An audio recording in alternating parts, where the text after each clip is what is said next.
Film ini menceritakan tentang Naga Xian sebagai penjaga kerajaan Long. Naga Xian ini tinggal dalam tubuh manusia sebagai rumahnya. Seorang prajurit rendahan yang bernama Xian Tian menjadi tempat bagi Naga Xian. Awalnya ia ketakutan, namun akhirnya dia dibantu oleh seorang jenderal perempuan yang cantik berhasil menyelamatkan kerajaan dengan kekuatan Naga Xian dari serangan kerajaan Yin.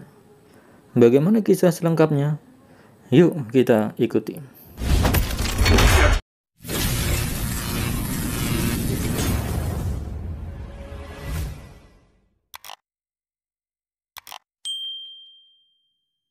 Film ini diawali dengan memperlihatkan medan peperangan.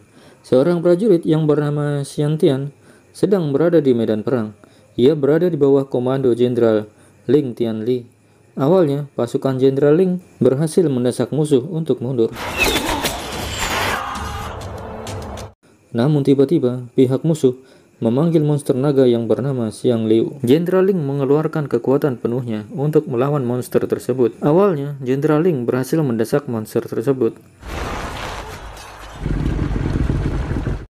Namun monster tersebut dibantu oleh siluman, sehingga akhirnya Jenderal Ling kalah. Pasukan Jenderal Ling pun dibantai oleh monster Xiang Liu dan para siluman. Sebelum meninggal, Jenderal Ling memberikan kekuatannya kepada salah satu prajuritnya yang masih hidup yang bernama Xiang Tian.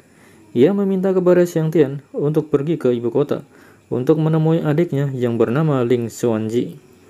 Xiang Tian pergi ke ibu kota. Ling Xuanji ternyata adalah seorang jenderal wanita yang ahli kungfu. Terlihat dia sedang berlatih dengan anak buahnya.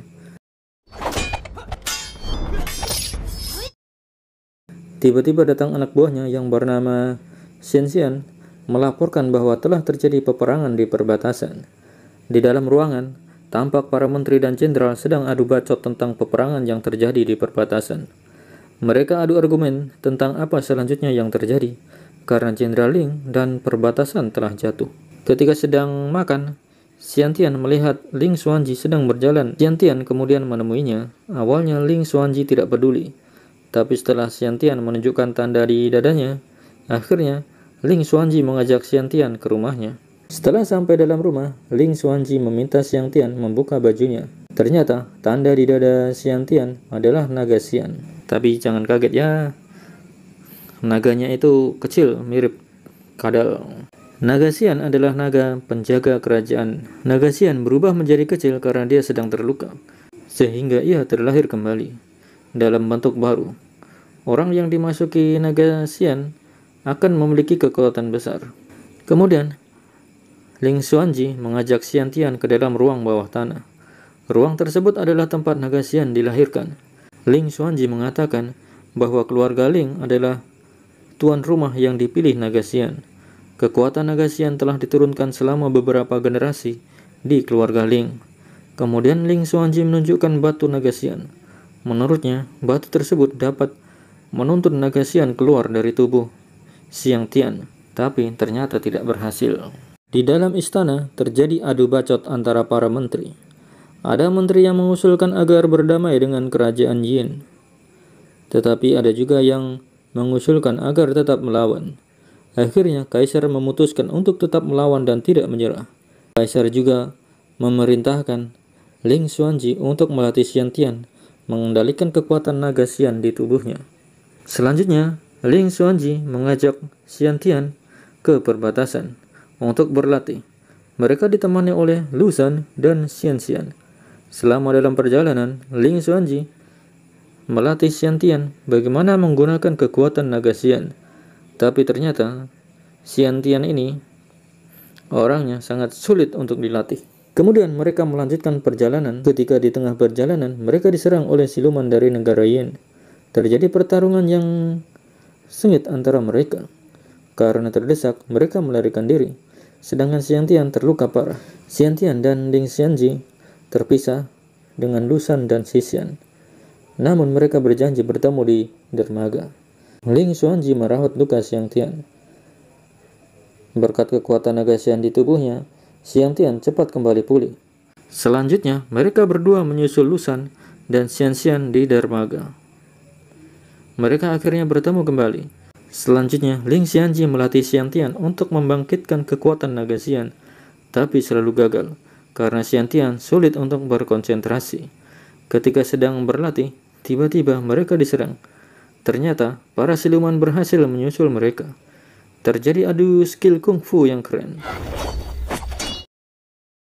Dalam pertarungan ini, Lu Zhen tewas karena menyelamatkan Xiantian, sedangkan Xianxian tewas ketika menyelamatkan Ling Xianji. Sedangkan para siluman berhasil dibunuh oleh Ling Xianji menggunakan kekuatan dari batu naga Xian. Namun Ling Xianji sendiri terluka cukup parah.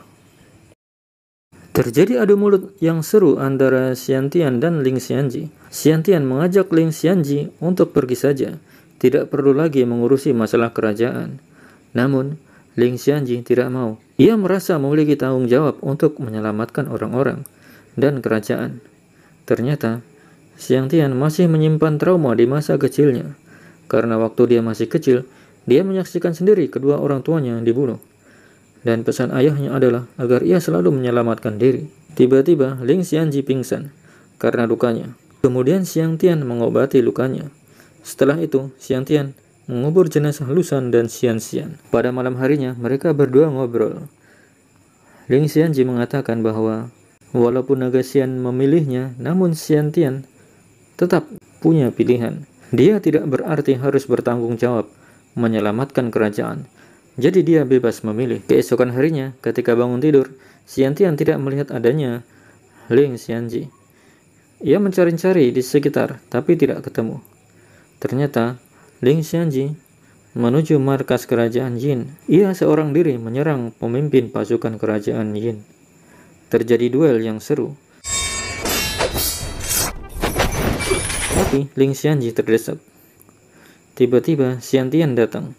Mereka berdua menyerang pemimpin pasukan kerajaan Yin. Namun mereka berdua dapat dikalahkan. Dan tiba-tiba Ling Xianji tewas kena pedang panjang pemimpin pasukan.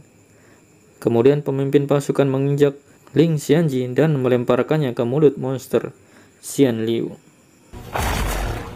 Hal ini membuat Xiantian marah.